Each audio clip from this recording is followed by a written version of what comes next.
Hola, ¿cómo están? Soy Ángel Luis Fernández y esto es A1. Bienvenidos.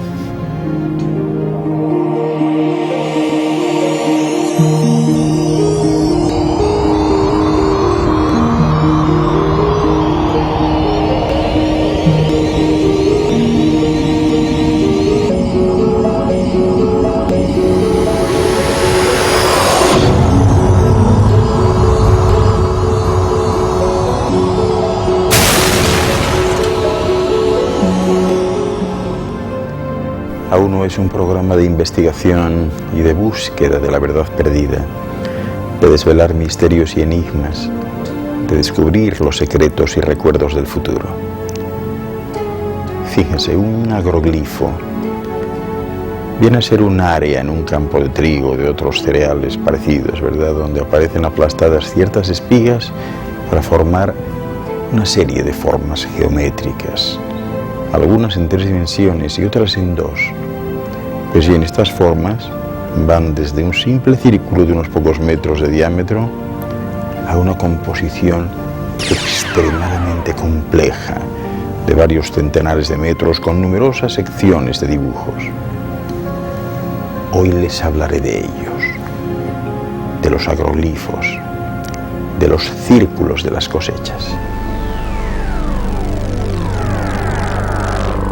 La explicación de la formación de estas figuras es muy controversial, muy controvertida, ¿no? La más sencilla, defendida por el escepticismo científico, pues es que se trata de una acción humana deliberada, según la cual, pues estos agroglifos vienen a ser algo así como una producción artística pero humana.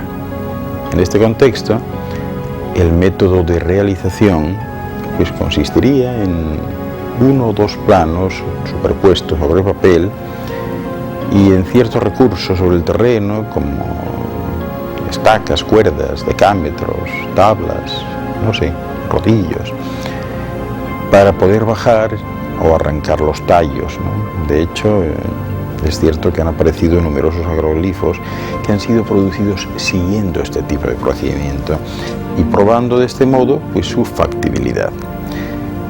Pero existen otras corrientes con explicaciones que aseguran que el origen pues, puede ser debido al concurso de los ovnis o a manifestaciones de energía. Bien, los primeros agroglifos de los que se tiene noticia aparecieron en el sur de Inglaterra, en Hampshire, Wiltshire y en las comarcas vecinas, y esto tuvo lugar pues, a mediados de los años 70 más o menos. Con el transcurrir del tiempo, a medida que el número de agroglifos iba creciendo, pues los motivos se hicieron cada vez más complejos, ¿no? Y si bien los primeros pues eran simples discos, ¿no?, mientras algunos de los que fueron apareciendo después, en 1990 y 2000, pues ya estaban realmente muy elaborados, ¿no? Se referían a mensajes verbales, signos icónicos, dibujos de objetos manufacturados, un sinfín de plantillas, ¿verdad? Y todas estas transformaciones sugieren claramente que el papel de los medios de comunicación a través de artículos en periódicos y también de reportajes en la televisión sobre el asunto, pues se fueron multiplicando hacia el final de los años 80 y resultó importantísimo, ¿verdad?, a la hora de plantear la creación misma y la mitificación de este fenómeno. No obstante, el círculo de cosecha, el agroglifo más antiguo registrado hasta este momento, pues viene representado en un grabado del siglo XVII que se llama El demonio de Segar. La imagen representa una criatura extraña que crea un diseño circular en un trigado. Y dicha imagen, fíjense bien, está contenida en un panfleto que apareció en algunos estados en los que el agricultor expresaba de esta manera su preferencia por tener al mismo diablo segando la cosecha antes que tener que pagar el salario que su segador exigía por el trabajo que estaba realizando. Y así, pues, ciertos investigadores consideran que los agroglifos, o por lo menos algunos de ellos, ¿verdad?, no pueden ser fabricaciones humanas Y su argumento consiste en que esas estructuras tan complejas no podrían, desde su punto de vista, haber sido realizados de modo secreto y en tan solo una noche, y ni mucho menos haber sido realizado por algún grupo de bromistas, ¿verdad?, por muy bien organizados que pudieran estar. Además, la aparición de una radiación notable en ciertos restos francamente resulta difícil de explicar. Aparte de esto, pues también argumentan que en algunos de los agroglifos más famosos, las plantas que están allí han sufrido modificaciones muy extrañas, porque fíjense, en algunas hay semillas que han germinado 5 veces más rápido de lo normal y otras plantas que, por el contrario, se han esterilizado, ¿no? En fin, los defensores de la teoría de que el origen de los agroglifos es extraterrestre dicen haber encontrado modificaciones estructurales muy importantes en los nudos de las plantas cortadas. Y digo las cortadas, no simplemente aplastadas, y que han hecho germinar semillas extraídas de ellas de una forma extraordinaria, ¿no? Y también establecen una aproximación con las obras encontradas en América del Sur sobre las tierras de las civilizaciones precolombinas. Y estas obras están constituidas únicamente de trazados en el suelo sobre la tierra, y gracias fundamentalmente pues a la disposición de las piedras. Hay otros científicos, lógicamente, que emiten la hipótesis de que son pistas de aterrizaje con vistas a posibles aterrizajes extraterrestres. Recuerden las famosas líneas de Nazca. Pero todo eso son simples hipótesis, y ciertamente algunos de estos dibujos han perdurado en el tiempo y siguen siendo visibles actualmente. Quisiera referirme al vidente, ¿verdad?, argentino Benjamín Solari Parravicini, que en su tratado ilustrado de 1959 titulado Profecías decía lo siguiente. Decía que ante las constantes visitas de viajeros extraterrestres, la ciencia negará, luego dudará y por fin dirá: verdad es, y nuestra sapiencia ha quedado atrás. Siglos nos contemplan y vigilan. ¿Qué les parece? Bien, a finales de los años 70 aparecieron también en Australia estos agroglifos.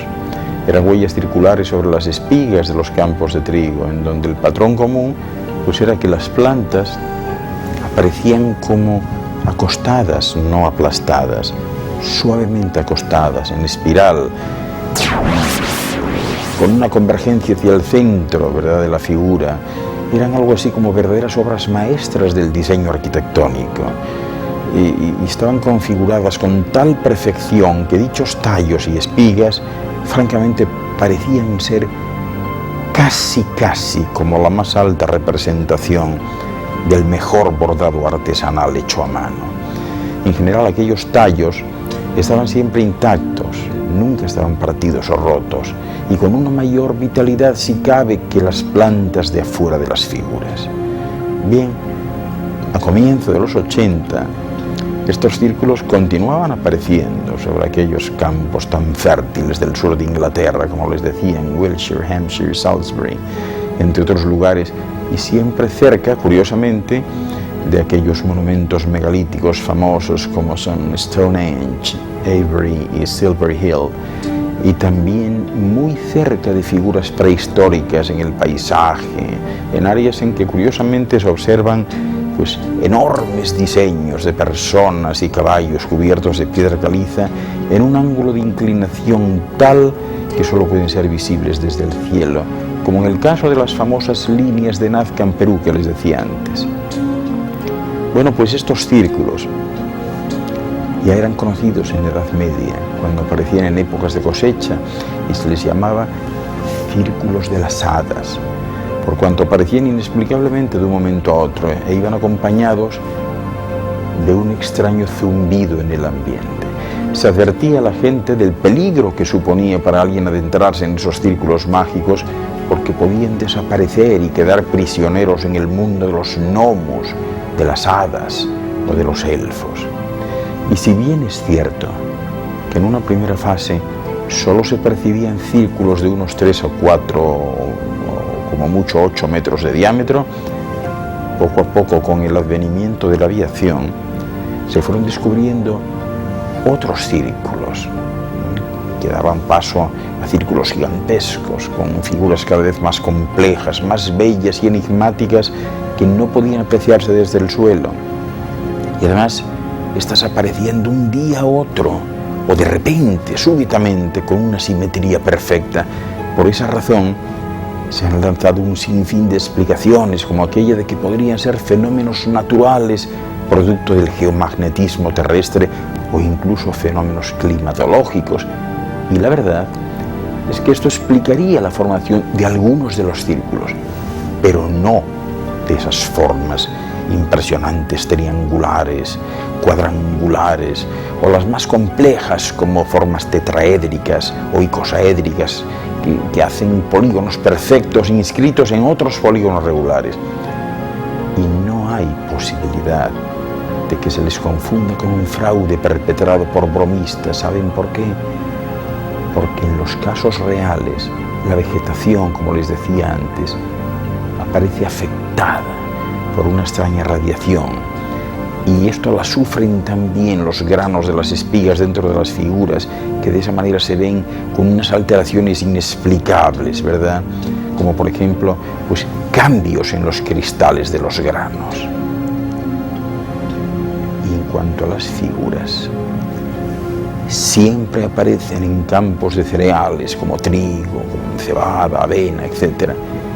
Pero el fenómeno evoluciona y va sufriendo con el paso del tiempo algunas modificaciones en los diseños, que han pasado, tal y como les comentaba, de ser meros círculos pequeños a círculos inscritos en otros círculos, círculos que están conectados con ejes, con cruces celtas, etc., o pictogramas de formas complejísimas y muy elaborados, de tipo tridimensional.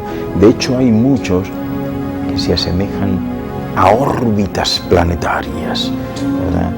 Por cierto, que algunos de ellos se han relacionado con las órbitas de cometas, como el Hale-Bopp, o a las órbitas de las lunas de Júpiter, por ejemplo, lo que para muchos investigadores podría estar advirtiendo de peligros, o incluso señalar su procedencia cósmica. No se me muevan, que enseguida regreso. Permítanme un inciso. Hasta ahora.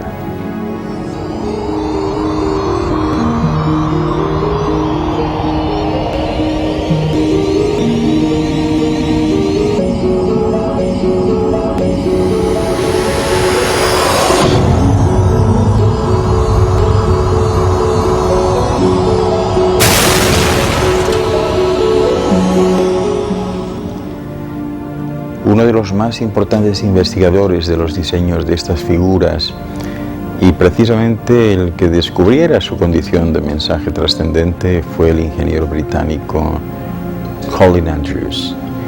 Pero también las han investigado en profundidad Omar Fowler, Pat Delgado y Michael Hessman. Las figuras realmente se han ido multiplicando, no solo por toda Europa, sino también por Asia y por toda América, ¿no? Fíjense que empezaron contabilizándose 3 figuras al mes, más o menos, ¿no? Y hoy llegan a producirse, que se sepan, varios cientos al mes, y con tamaños que oscilan desde los 3, 4, 5 metros hasta los 240 metros de diámetro. En algunos casos se ha logrado observar y hasta filmar el momento mismo en que aparecen extrañas esferas luminosas o metálicas revoloteando por la zona y revisando las figuras o formándolas con una especie de energía magnética, por cuanto en fracciones de segundo la figura aparece impresa en todo el paisaje. Fíjense bien aquí, miren ahí, fíjense cómo la estructura va poco a poco realizando esa figura sobre esa plantación, y eso le lleva, pues nada, segundos. Es impresionante, ¿verdad? Todo esto, fíjense, siempre va acompañado por un fuerte zumbido en el ambiente. Bien, esto nos lleva a tocar el tema de por qué no se hace más público. ¿Qué pasa? ¿Existe acaso una política de encubrimiento? Parece ser que sí. Como les decía, han sido muchos los intentos de explicación de los círculos, diciendo que, bueno, que son producto de remolinos de viento, que son la consecuencia de unas fuerzas magnéticas terrestres, o como decía el científico Terence Midden, que son torbellinos plasmáticos. Pero ninguna de estas explicaciones convence a nadie, por cuanto cada vez esas figuras son más complejas y más elaboradas. Cuando se dispuso el que se entregara una partida presupuestaria significativa, ¿verdad?, para el estudio e investigación de estos fenómenos, ¿no?, por recomendación del propio Parlamento británico, y se planteó una investigación seria del tema ante la eventualidad de que se tratase de un lenguaje simbólico y geométrico procedente a lo mejor de, qué sé yo, de inteligencias extraterrestres, bueno, pues de repente aparecieron de improviso dos ancianos jubilados ingleses llamados Doug Bower y Dave Churley de Southampton, diciendo que llevaban 15 años haciendo ellos mismos esas figuras. Increíble, ¿verdad? Estoy hablando del año 1991 y según sus declaraciones, pues habían venido construyendo estas figuras porque querían burlarse de esas informaciones que periódicamente aparecían sobre los ovnis, ¿verdad? Y para ello, pues pensaron que lo mejor que podían hacer para desmitificarlo y bueno, para un poco hacerse notar en ese sentido, pues era hacer figuras, ¿no? Naturalmente enseguida llegó la incertidumbre porque algo no encajaba, ¿verdad? ¿Cómo podía ser que esos ancianitos jubilados pues pudieran ir por todo el sur de Inglaterra ingresando en los campos de cultivo de unos y otros por la noche y a oscuras, y que hacían no solo círculos sino figuras súper complejas de una belleza extraordinaria, algunas de centenares de metros de diámetro, ¿no? Y siempre, claro, con el riesgo de que los encontrasen y de que otros agricultores pues no compartiesen precisamente ese sentido del humor. Francamente, es muy poco probable que esta sea una explicación auténtica, al menos de algunos de los casos, por cuanto se les pidió a los viejitos que hiciesen un diseño frente a las cámaras, y lo más que pudieron hacer después de horas interminables de trabajo aplastando espigas, pues fue un círculo mal hecho y nada más. Y eso que era de día. En fin, nuevamente aparece, como ven, pues una política de encubrimiento, por cuanto mucha gente escuchó lo que estos ancianos confesaron y sin mayor investigación dieron el caso por cerrado. Ahora bien, ¿qué explicación cabría entonces de que las mismas figuras estuviesen apareciendo simultáneamente en lugares de Europa como Francia e Inglaterra, en Turquía, en Afganistán, en los Estados Unidos, en Japón y hasta en Australia? Si viajan al sur de Inglaterra y contemplan esos agroglifos, comprobarán cómo son realmente. Parecen mandalas gigantescos como este. Qué preciosidad. Impresionante. Los mandalas ya saben que son activadores de la conciencia humana, una especie de patrones o matrices que activan información grabada en el subconsciente o en el inconsciente. Aunque uno no sepa claramente qué significan, pues se siente con una intensidad inexplicable que representan mucho. Hay algo sagrado en ellos y que tiene que ver con el momento actual de la humanidad y con los cambios planetarios que están teniendo lugar. Hay un detalle interesante, y es que cuando uno llega a los lugares donde están apareciendo, se sienten fluir unas corrientes de energía extraordinarias que no serían otras que las líneas de fuerza del planeta, lo cual demuestra que no es casual que aparezcan en tal o cual lugar. Y hay casos emblemáticos, los hay y muchos. Fíjense, en 1996, en la localidad de Oliver Castle, un grupo de investigadores que están permanentemente escudriñando el paisaje lograron grabar en vídeo grupo de esferas extrañas, luminosas, que hacían movimientos circulares y espirales revoloteando sobre los campos de trigo. Aquí las tengo. Y en fracciones de segundo, allí aparece impresa la figura en forma de, como les diría yo, como de un átomo, ¿verdad?, de gran tamaño. Y estas esferas aparecieron de improviso, como si procediesen de otra dimensión, se materializaron allí, mientras en el ambiente se escuchaba un zumbido, como si fuese metálico, probablemente la estructura o nave que estaba en el lugar, pero que resultaba invisible al ojo humano. En el año 2000, entre los diseños que se manifestaron, apareció una figura colosal a escasos 150 metros del radiotelescopio de Chiltern. Esta antena gigantesca forma parte, como ya saben seguramente, del proyecto Ozma SETI de búsqueda de vida extraterrestre y se encuentra ubicado en la localidad de Hampshire, Inglaterra. Allí, justo delante de aquellos científicos y militares, apareció un diseño compuesto de círculos concéntricos y de otros laterales que los cortan tangencialmente y que estaría simbolizando la teoría de la física cuántica. ¿Saben de qué? De los agujeros de gusano. Una especie de canales interdimensionales por los que teóricamente se viajaría a través del tiempo y del espacio, plegando el universo. No había lugar a la duda de que aquello no era un fraude, por cuanto su sola confección habría demandado el esfuerzo de mucha gente durante muchos días, lo cual no hubiese podido ser ocultado por la cercanía a las instalaciones científicas y militares. Bueno, pues al año siguiente, en los primeros días del mes de agosto, apareció en la colina de Mill Hill el diseño más grande que ha aparecido hasta ahora y que congrega la mayor cantidad de círculos. Es una figura de 240 metros de diámetro y 409 círculos. Fíjense qué impresionante. Y van en espiral, formando una especie de espiral galáctica que recuerda la imagen de una nebulosa espiral en la armonía de las esferas. Posteriormente, el 17 de agosto, aparecieron nuevamente en las inmediaciones del radiotelescopio de Chiltern dos figuras inéditas.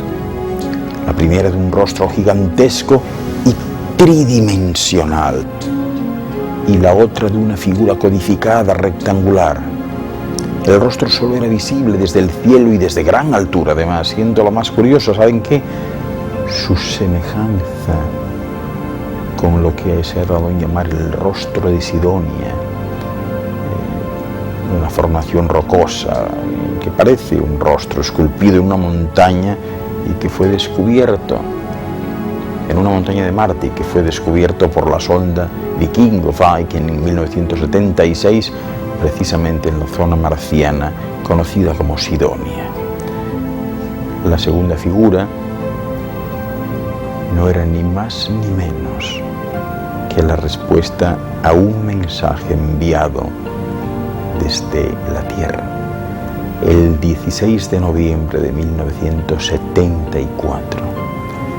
Ese año, el doctor Frank Drake del proyecto Ozma, utilizando el gran radiotelescopio de Arecibo en Puerto Rico, envió un mensaje en ondas de radio en código binario hacia la M13, la gran nebulosa de Hércules, que está cerca, a tan solo 24.000 años luz de distancia. Y sabiendo que las ondas de radio viajan a la velocidad de la luz, es decir, a casi 300.000 kilómetros segundo, pues ya se pueden imaginar que un mensaje de este tipo tardaría en llegar 24.000 años a la nebulosa y envolver otros 24.000, si es que alguien se apura en contestar, ¿verdad? Por lo que la respuesta la recibiría este mundo, en el mejor de los casos, 48.000 años después. Bueno, pues los científicos desconcertados comprobaron que esta representación era literalmente la respuesta al mensaje. Se imaginan, había llegado en fracción de tiempo. Si realmente hubiese voluntad de contactar con civilizaciones extraterrestres, cuyo único mérito hubiese sido empezar antes que la humanidad de la Tierra, ¿por qué no buscar otras formas de conectarse? Las distancias son enormes en el espacio y querer comunicarse con señales de radio es como si hoy por hoy, en la época de los celulares o del internet, etc., pues se intentase la comunicación con señales de humo. No tendría sentido. Habría que pensar en otra forma, y créanme que hay otras formas. No se me muevan, que enseguida regreso. Este es un tema impresionante, les va a encantar. Hasta ahora.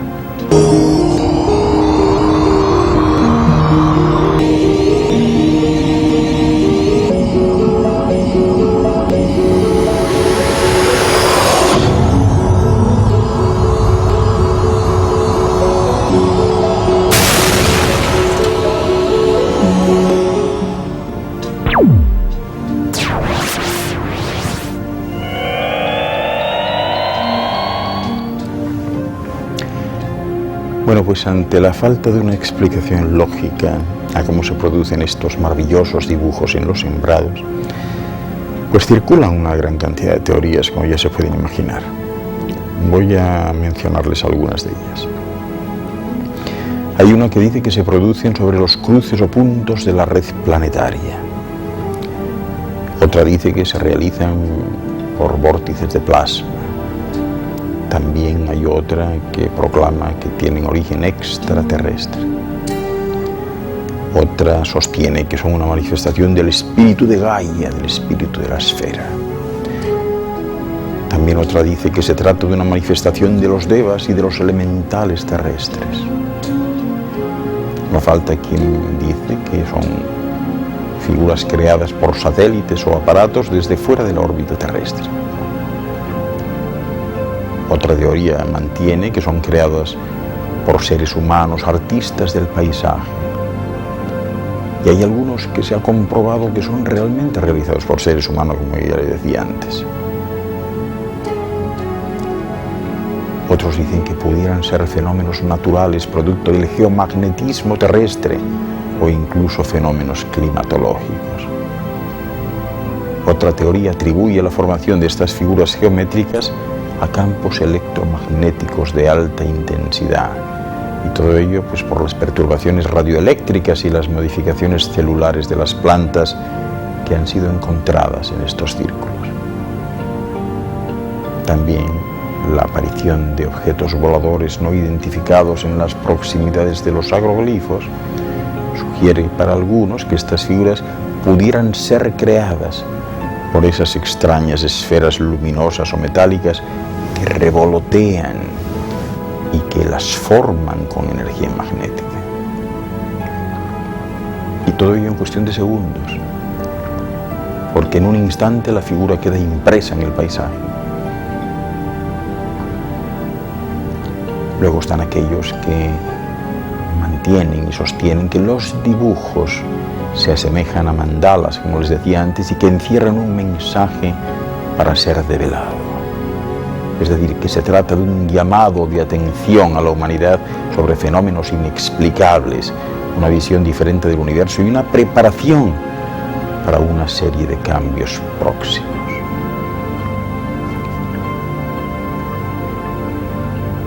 Hay investigadores como Peter Sorensen que aseguran que estas figuras son obra de una inteligencia benigna, espiritual, con el objetivo de ayudar de alguna manera a la humanidad. Sin embargo, como les decía, mucha gente parece pensar que las formaciones de las cosechas pues son una especie de, ¿qué les diría yo?, un cierto tipo de signos que emanan directamente del planeta Gaia o de entidades invisibles como las devas, acerca del estado actual de esta esfera. En ese sentido tenemos a Adriano Forgioni, director de la revista Era en Italia, que ha querido tomar en consideración el punto de vista simbólico que estos pictogramas quieren representar, independientemente de su veracidad, ¿verdad? Y sostiene que si estos son obra de seres superiores desconocidos, como los define el estudioso, ¿verdad?, pues es un mensaje esotérico bien preciso, y este sería que la frecuencia vibracional del planeta Tierra está cambiando, que se está pasando a través de una fase de interacción dimensional, y que esto se podría comprobar en la presencia casi obsesiva de simbologías solares.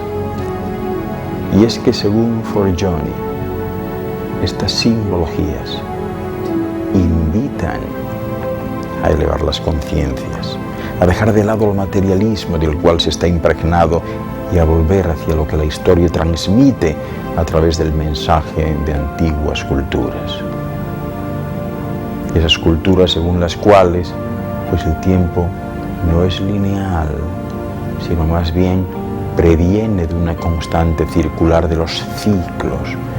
Por tanto, en esta época se está asistiendo al final de un ciclo y al inicio de una nueva era, que podrá seguramente ocasionar una catástrofe, tal vez, pero de la cual, sin duda alguna, va a emerger una nueva humanidad. Para este autor, se trata de varios mensajes que se dirigen a distintos niveles, pero ante todo destaca el anuncio del fin del ciclo actual, el Kali Yuga, que supone la clausura de un modelo viejo vibracional y el acceso a un nuevo nivel energético de evolución cósmica.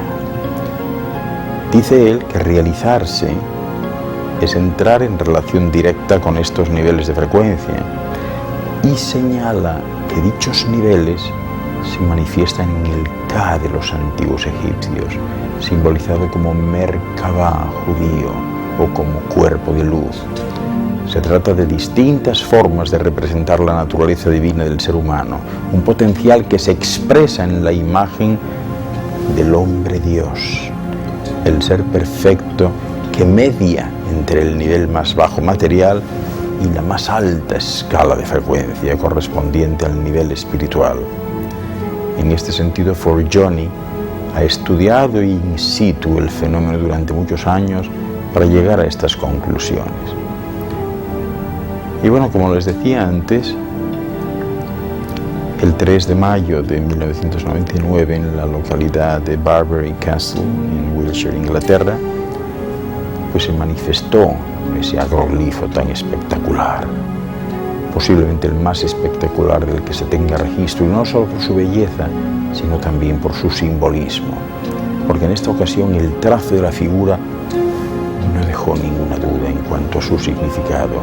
Se trataba del símbolo de la Cábala, también conocido como árbol de la vida. No sé qué precioso, qué belleza. Un símbolo de tipo esotérico que al mismo tiempo simboliza la estructura del macrocosmos y la creación del microcosmos humano, y que está constituido por una jerarquía simbolizada por 3 triángulos formados por los 9 Séfiros, que rigen el símbolo de la realidad material, simbolizada en el 10º. En este diagrama, el desarrollo espiritual se representa como un ascenso desde la realidad material, el Malkuth, hasta alcanzar la corona, el Kether, y completar así el retorno a la unidad inefable de Dios. Estas 10 esferas se conectan mediante los 22 senderos del espíritu. Cada uno tiene asignada una letra del alfabeto hebreo, un planeta, un signo zodiacal o un elemento constituyente del mundo, así como una jerarquía de ideas asociadas. Bueno, pues en opinión de Forgioni, hay numerosos diseños que apuntan en la misma dirección y que expresan la síntesis de lo masculino, el fuego, y de lo femenino, el agua, invitando a la humanidad al devenir, ¿verdad?, más alucinante, más impresionante, a una humanidad más humana para protagonizar el nuevo ciclo cósmico a punto de iniciarse. Y hay otro aspecto que debo comentarles, que es el científico, es decir, el pictograma aparecido en 1994 en Inglaterra, pues representa particularmente la aplicación del movimiento fundamental del conjunto Tierra-Luna, y según el físico J.P. Garnier Mallet, este movimiento desemboca sobre un fin de ciclo que se sitúa y que corresponde al fin de un tiempo solar. Bueno, pues este cambio de ciclo lleva a aberturas del espacio con posibilidades de choques de meteoritos o de cometas sobre la Tierra, que en realidad ya saben bien que ha ocurrido anteriormente en este planeta. Bueno, pues aparentemente este autor sitúa este momento hacia el año 2017. A simple vista, el fenómeno de los agroglifos, bueno, pues evoca una mezcla de simbología esotérica, de simbología matemática avanzada, de química, de arte y hasta de conocimiento de la conformación de la materia. Naturalmente también de física, de astrofísica, de biología y para qué hablar también de psicología. Porque los efectos que tienen estas figuras y su representación en el subconsciente de los seres humanos son suficientes como para pensar que están hechas por alguna razón de comunicación inteligente y muy bien estructurada.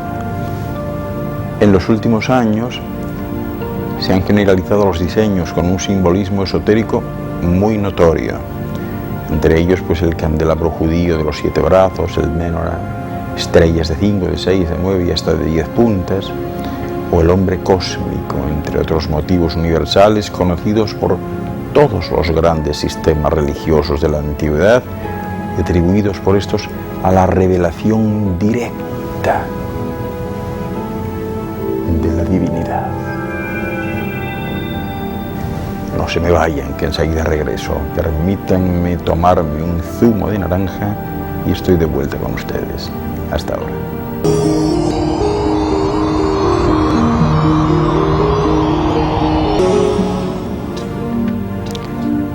Los que se suscriben a la creencia de que los círculos de las cosechas representan formas de comunicación, también admiten la posibilidad de que el destinatario de dichos mensajes no sea esta humanidad, sino otros seres más avanzados y ocultos que seguramente comparten el planeta en otras dimensiones no perceptibles. El mejor ejemplo sería imaginar al hombre o mujer que recoge el correo, por ejemplo, de su buzón y que pone las cartas y todos los sobres encima de una mesa de una silla. Un lugar donde su perrito o el gatito de turno pues puede olfatear los sobres o las revistas y hasta tirarlos si le apetece. Pero la mascota jamás, en ningún caso, tendrá idea del propósito ni del contenido, ya que no están dirigidos a ellos, con la excepción, eso sí, de la carta del veterinario recordándole al amo que es hora de vacunar a sus mascotas. Por otro lado, también tenemos los casos de películas, como el de la película Signs, que presenta los círculos de maíz no como medios de comunicación, sino como puntos de referencia de navegación, indicadores utilizados por invasores extraterrestres para coordinar sus operaciones, ¿verdad? Un hecho que ha suscitado la cólera de muchos investigadores, tachando la película como una más de las muchas que intentan ridiculizar o anematizar el tema, ¿verdad?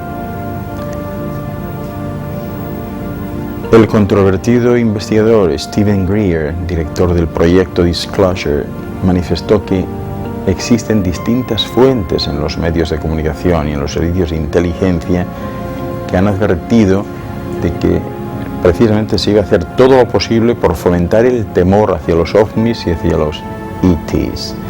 Después de todo, para tener un enemigo, pues no hay mejor cosa que intentar lograr que la gente sienta odio por un individuo particular o por un grupo de personas, o en este caso, por todo un género de seres. Se refirió al guión de Sainz como un ejemplo de demonización de los ETs, con una interpretación sumamente limitada del fenómeno de los círculos de maíz. Y no es el único. Hay otras tantas cintas como Independence Day, Invasion, etcétera, que han hecho lo mismo, ¿no? O sea, siempre ridiculizar, ¿verdad?, y atemorizar a las gentes sobre posibles invasiones y controles por parte de seres del espacio. Algunas de estas figuras han sido fácilmente descifradas debido a su aspecto, ¿verdad?, que se presta a ello, ya que muestran mucha similitud con algunos patrones que se utilizan habitualmente para representar distintas formas de conocimiento, ¿verdad?, como es el caso de los fractales matemáticos. Fíjense aquí, estos son los fractales. Fíjense qué impresión, son grupos de matrices interrelacionadas en el seno de la luz. Los fractales fueron concebidos hacia el 1890, más o menos, por el francés Henri Poincaré. Sus ideas fueron extendidas más tarde fundamentalmente por dos matemáticos que eran también franceses, Gaston Julian y Pierre Fatou, hacia 1918. Luego se trabajó mucho en este campo durante varios años, pero el estudio quedó congelado en los años 20 por razones que aún al día de hoy se desconocen. Sin embargo, volvieron a iniciarlo a partir de 1974 en el seno de la IBM y recibió un fuerte impulso tras el desarrollo de los modernos computadores, ¿verdad?, de los ordenadores actuales.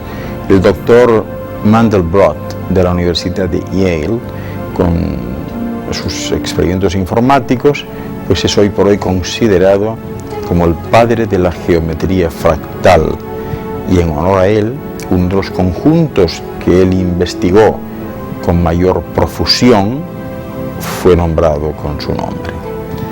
Y ha habido otros matemáticos como Duary, Hubert y Sullivan que trabajaron también en esta área explorando más las matemáticas en sí que sus aplicaciones. Sin embargo, fue el matemático francés Benoît Mandelbrot el que acuñó finalmente la palabra fractal en la década de los 70, derivándola del adjetivo latín fractus. El correspondiente verbo latino ya saben que es frangere, que significa romper, crear fragmentos irregulares. Bueno, pues la geometría tradicional, la euclídea, es justo eso, la rama de la matemática que se encarga de las propiedades y de las mediciones de elementos tales como son los puntos, las líneas, los planos y los volúmenes.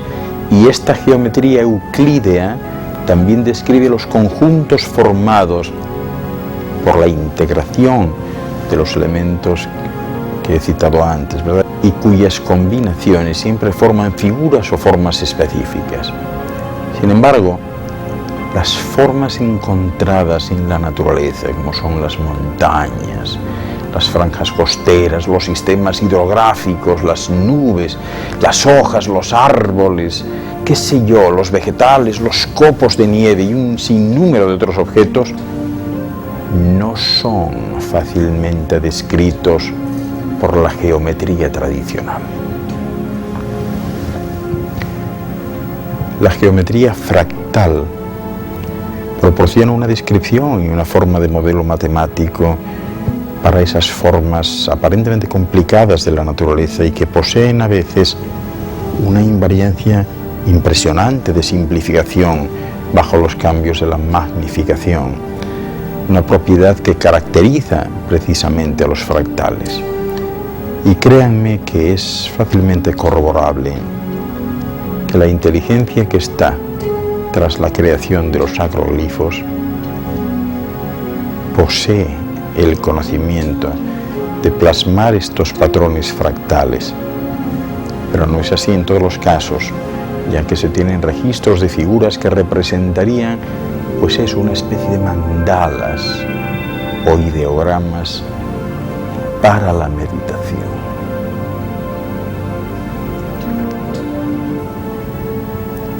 O incluso de símbolos altamente esotéricos, órbitas de esferas, símbolos propios de diferentes culturas como son las cruces de distinto tipo, o representaciones de verdaderos átomos de diferentes elementos de la tabla periódica. Y los más sorprendentes y complejos, curiosamente, también los más bellos, se han comenzado a manifestar en los últimos 5 años, dando lugar a figuras de carácter tridimensional e incluso a calendarios circulares muy parecidos, por no decir idénticos, a los utilizados por los mayas, como es el caso del Tzolk'in. Y es que el ser o seres que esté o que estén detrás de la creación de las figuras, sean o no humanos, deben conocer muy bien todas estas informaciones a la hora de elaborar el diseño. En fin, debo decirles que los agroglifos no son elaborados por seres humanos de esta esfera, sino por seres hermanos, también humanos, pero de otra dimensión, y que están encargados del mantenimiento y sostenimiento de Nunjimesha, la tierra. Han estado ahí y han aparecido siempre, desde siempre. Estas formas geométricas de las cosechas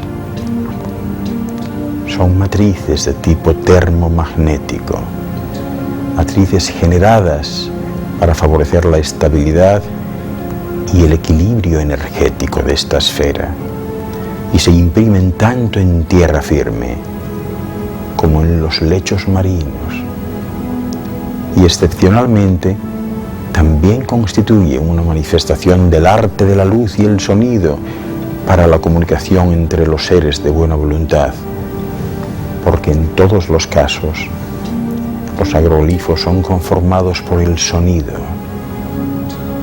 y por la luz. Pero no crean que todo lo que han visto y oído hoy haya sido fruto de su imaginación o de la mía. Soy Ángel Luis Fernández y esto ha sido A Uno por hoy. Muchas gracias por su atención.